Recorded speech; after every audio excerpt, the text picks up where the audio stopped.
Bueno, en esta unidad número 4 vamos a ver lo que son los diseños de prueba. Primeramente tenemos que ver lo que es el concepto de lo que es un caso de prueba. El caso de prueba es un conjunto de condiciones y variables bajo las cuales el analista, el tester o la persona que lo esté probando va a determinar si un requisito de la aplicación es parcial o completamente satisfactorio. Por un lado tenemos los casos de prueba positivos y también tenemos los casos de pruebas negativos. Los casos de prueba positivos muestran una funcionalidad y los casos de pruebas negativos comprueban situaciones en las que hay tratamiento de errores. Un requisito puede tener varios casos de prueba. El requisito puede ser uno o más casos de prueba. La característica más importante de los casos de prueba es que vamos a tener una entrada conocida y una salida esperada. Algo importante en los casos de pruebas es que deben ser trazables. La trazabilidad es una de las características más importantes y va a haber trazabilidad entre los requisitos y los casos de pruebas. Si hay cambio en un requisito, puedo saber qué casos de prueba contienen esos requisitos para poder cambiar mis pruebas, y eso se le llama la trazabilidad. Los casos de prueba son documentos que describen de manera detallada y específica los pasos que deben seguirse para comprobar el correcto funcionamiento de una componente, función o un sistema de software. Cada caso de prueba se enfoca en un escenario específico y detalla el comportamiento esperado del software bajo ciertas condiciones y entradas. Su objetivo es garantizar la calidad del software y detectar errores antes de su lanzamiento o al mercado. Los casos de prueba pueden ser elaborados de manera manual o mediante herramientas automatizadas de prueba. Entonces se puede decir que el caso de prueba se lo define como un conjunto de entradas y condiciones de ejecución que busca comprobar que el software funcione de manera esperada, donde hay distintas partes esenciales que todo caso de prueba debe tener y después hay otras que dependerán del proyecto y de la herramienta que estemos utilizando, es decir, la cantidad de campos o de información que vamos a agregar a los casos de prueba. Lo esencial para los casos de pruebas son los siguientes componentes, donde tenemos el identificador, la descripción, el nombre, los pasos a seguir, los resultados esperados, los resultados obtenidos y las observaciones o notas. Bueno, como primera medida de un componente de caso de prueba, tenemos lo que son los identificadores. Los casos de pruebas deben estar representados por un número o un código único y se asigna a cada caso de prueba. Luego tenemos la descripción. La descripción debe decir qué se va a probar. En algunos casos, en esta sección se incluye el ambiente de pruebas, la data y las precondiciones o asunciones. El nombre. Se debe utilizar una nomenclatura que esté definida, pero si no existe una, lo recomendable es incluir el nombre del módulo al que corresponde el caso de prueba. Los pasos a seguir son una lista detallada de los pasos que se deben seguir para ejecutar el caso de prueba. Cada caso debe ser claro y preciso y explicar exactamente qué acción. Los resultados esperados. Explicar los resultados deseados del caso de prueba. Por ejemplo, al ingresar el botón inicio de sesión, el usuario iniciará sesión en el sitio web con éxito. Los resultados obtenidos son resultados reales obtenidos después de ejecutar el caso de prueba. Las observaciones o notas adicionales, donde cualquier información adicional o comentario relevante que el probador o el equipo de prueba puede necesitar para entender el caso de prueba o de los resultados. Los niveles de testing. Es fácil confundir los términos nivel y tipo de prueba. De hecho, en muchos documentos en Internet se comete el error de no hacer la distinción entre uno y otro.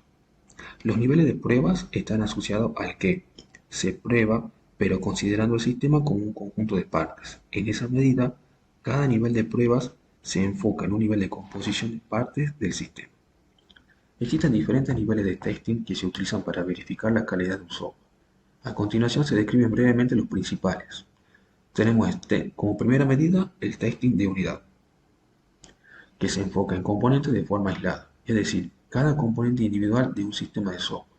Se hace la prueba para métodos o de funciones individuales. No se requiere tener la totalidad del sistema, se realizan pruebas a nivel código para garantizar que cada unidad o módulo funciona correctamente de forma aislada. Son las más rápidas de ejecutar y las que proveen feedback más rápido porque tan pronto se ejecuta la prueba se sabe si falló o no. Las pruebas de unidad son las más eficaces a la hora de detectar el componente exacto donde hay un error en el código.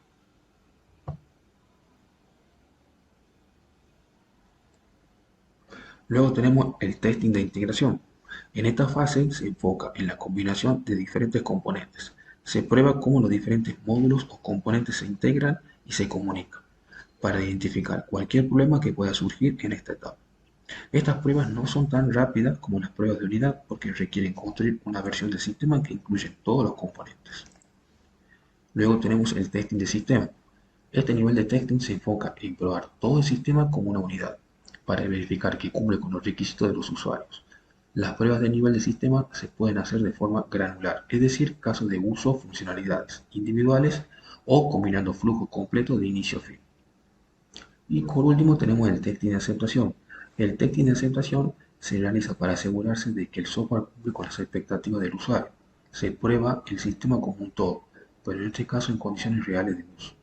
Estas pruebas son las más costosas de realizar y en las cuales es más difícil encontrar el lugar exacto del código donde se generó el error.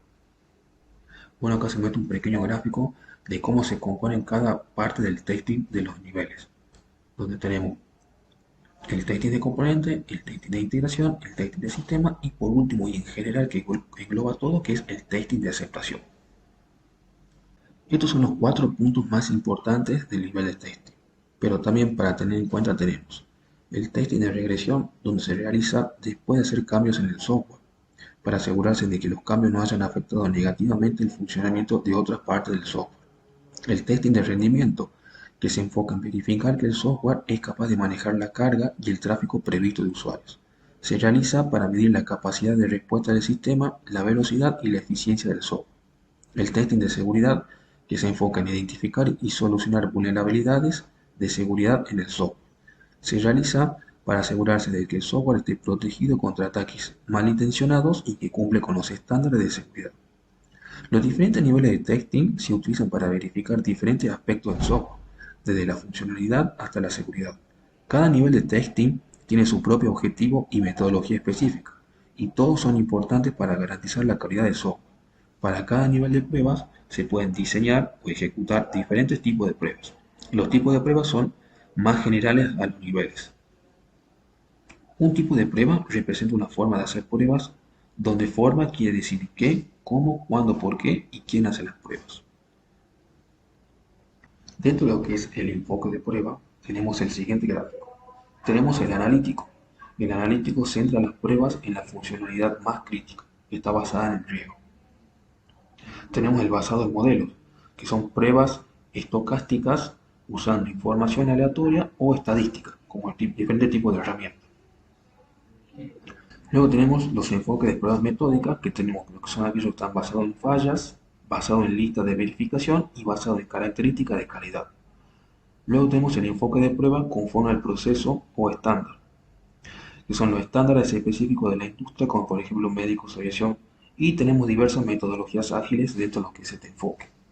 Luego tenemos los enfoques dinámicos y heurísticos, como pruebas exploratorias, enfoque más reactivo en el enfoque planificado. La ejecución y la evaluación son tareas concurrentes.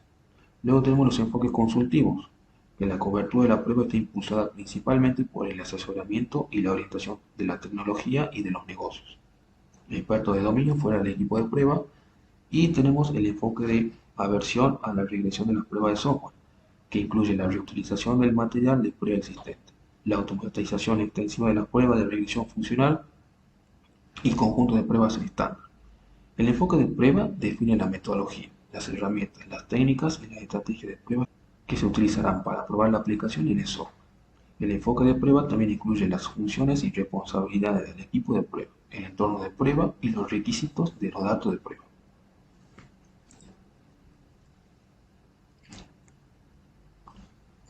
La identificación de escenarios de casos de pruebas. Los escenarios de prueba son una descripción simple de lo que vamos a probar. Generalmente se escriben en una oración. Son una técnica utilizada en la planificación y diseño de casos de pruebas que se enfocan en describir situaciones específicas en las que el software debe ser probado. Los escenarios de casos de pruebas ayudan a identificar situaciones críticas y asegurarse de que se cubran todas las posibles combinaciones de entradas y salidas de software. Un escenario de caso de prueba describe una situación en la que se involucra una serie de pasos que el usuario realiza en el software y las respuestas esperadas del software a cada paso. Un escenario puede tener múltiples variantes, dependiendo de los valores de entrada que se utilicen. Un caso de prueba se compone de uno o de más escenarios de caso de uso. Cada camino que se puede seguir en el caso de uso es un escenario de un caso de uso. Cualquier ejemplo que se dé a raíz de un caso de uso también sigue siendo un solo escenario. Múltiples ejecuciones del caso de uso se pueden usar los mismos o de diferentes escenarios. La diferencia con el caso de prueba es que mientras que el escenario es una descripción simple y corta de la funcionalidad que vamos a probar, un caso de uso es mucho más detallado. Además de decirnos qué probar, nos dice cómo probarlo, ya que nos detalla los pasos que tenemos que hacer, además del resultado esperado que tenemos que obtener al probar esa funcionalidad. Además, un escenario de prueba, al ser más genérico, se puede realizar en menos tiempo, ya que es una descripción simple. Y en el caso de prueba, además de llevar más tiempo de escribirlo, también lleva más tiempo para ejecutarlo porque tenemos que ir siguiendo paso por paso el caso ya diseñado. Un escenario de caso de uso representa uno de los posibles caminos a través del caso de uso. Un caso de prueba representa un conjunto de entrada de datos, actividades, que se ejecutan. Un solo escenario de caso de uso para obtener unos datos de salida esperados que son los resultados. ¿Cuándo tenemos que usar los escenarios? Cuando las reglas de negocio son complejas, cuando el sistema cambia de un momento a otro, cuando las diferentes combinaciones para probar una determinada aplicación son muchas y cuando no se pueden reutilizar los casos de prueba. Bueno, como primera medida, cuando las reglas de negocio son complejas, quiere decir que es más fácil pensar en el resultado esperado a un determinado flujo de acciones que tenés que escribir paso a paso y además es más efectivo en cuestión de tiempo. Cuando el sistema cambia de un momento a otro, quiere decir que se mantienen los casos de pruebas que se involucran en el tiempo, durante el cual a veces esos mismos casos de pruebas ya no útiles para el estado actual de la aplicación. Cuando las diferentes combinaciones para probar una determinada aplicación son muchas. En este caso, escribir las cantidades de los casos de prueba para probar una sola parte de la aplicación involucra mucho tiempo y nivel de detalle para diferenciar un caso de prueba de otro. Cuando ya no se pueden reutilizar los casos de prueba. Cuando se tiene, por ejemplo, una aplicación que interactúa con otras aplicaciones, pero los pasos para ejecutar un determinado caso de prueba ya no son los mismos. Lo único que es igual es el resultado final. Como ejemplo de un caso de prueba que busqué por internet podría ser, primeramente en el escenario, realizar una compra exitosa. Como primera medida, iniciar sesión en la aplicación con una cuenta de usuario válida. Segundo, buscar un producto específico y seleccionarlo. Tercero, agregar el producto al carrito de compras. Cuarto, ingresar los detalles de envío y facturación. Quinto, seleccionar un método de pago válido y completar la compra. Sexto, verificar que se muestra un mensaje de confirmación de la compra. Y séptimo, verificar que el producto comprado se refleje en el historial de compra del usuario. Prácticamente es muy parecido a lo que son los algoritmos. Para tener un buen criterio para seleccionar el diseño apropiado de caso de prueba, tenemos que identificar los casos de pruebas, y eso puede ser de diversas formas, donde tenemos que tener en cuenta el objetivo del caso de prueba, que es tratar de detectar la máxima cantidad de posibles defectos en la menor cantidad de tiempo, ya que no se pueden hacer pruebas de forma exhaustivas, ya que se puede tener una combinación de variables muy grande y que normalmente no se puede probar todos los casos. Dependiendo del tipo de aplicación, si es una aplicación sencilla, que probablemente podamos, pero que no siempre es así. Entonces lo que tenemos que tener es una forma de seleccionar los casos para poder cubrir la máxima cantidad posible en el menor tiempo. Como requisito tenemos cobertura del código, combinación de entradas, escenario de uso realista y priorización de los riesgos. La selección del diseño propio de los casos de pruebas es un paso clave en el proceso de prueba de software y es fundamental para garantizar una cobertura adecuada y efectiva de los requisitos del sistema. Al seleccionar el diseño propio de los casos de pruebas, se deben considerar los requisitos del sistema, la cobertura del código, las combinaciones de entradas, los escenarios de uso realista y la priorización de los riesgos. Al seguir estos criterios se pueden diseñar casos de prueba efectivos que identifiquen problemas y errores en el software de manera temprana y de manera eficiente.